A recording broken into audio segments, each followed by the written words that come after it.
There you have it, the sound of the closing bell at the New York Stock Exchange. The Dow Jones was relatively flat today. It's down 50 points, now almost 100 points, erasing some gains from earlier on. You can see that there in the green, a strong start, and then dipped into red territory. The Nasdaq and S&P 500 are down roughly 0.5%, a third of a percent. This comes on the heels of UK Prime Minister Liz Truss's announcement that she's going to resign amid economic turmoil.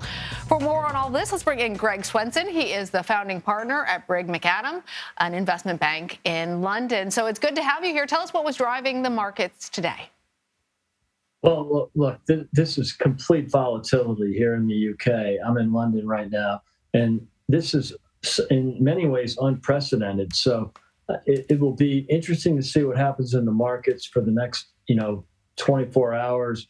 I think things will calm down a bit, but not that there's any stability here. It's actually quite the opposite. But I think the markets are looking for something that will say, let's get this drama of the last few weeks behind us. Greg, we saw the value of the pound spike following Truss's resignation today before coming back down. What effect do you think a new prime minister will have on the markets going forward? I think everything will be temporary. They'll again, with some stability, which, we're all hoping for here in the UK, there will be perhaps, the pound will stabilize a bit. But, it's more the medium and long term that we're worried about here. So, a lot's going to happen in the next 7 days. There'll be a new prime minister by next Friday.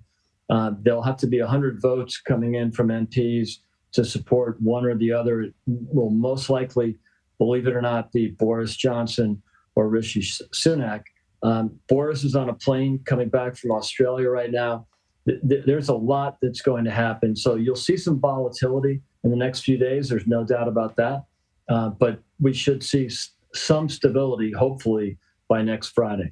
Well, and because of that very quick timeline that the 1922 Commission has put into place, that is possible that at least the question of who the prime minister is will be resolved. But those larger problems of the UK's struggling economy, that's going to be a trickier wicket. How do you think that this next prime minister is going to be able to undertake that big old problem?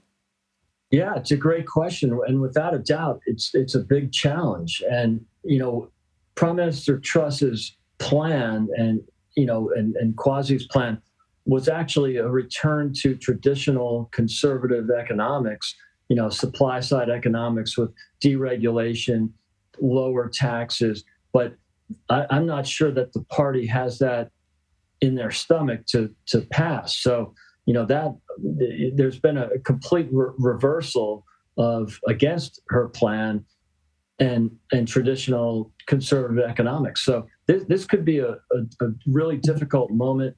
I think we'll see a lot of give and take between the different factions of the party, but ultimately this ends up being a more likely to be what we saw from Boris Johnson and David Cameron, which is in a way socialism light, not exactly traditional conservative economics, but I think they're dealing with some challenges right now, especially with energy and the cost of living crisis. So I don't think we're going to see a return to the Truss economic plan that we saw 2 or 3 weeks ago. That was much more traditional. You're going to see more of a conservative light or even labor light. That's very interesting coming from the Conservative Party. All right, Greg Swenson, thank you. Good to be here. Thank you.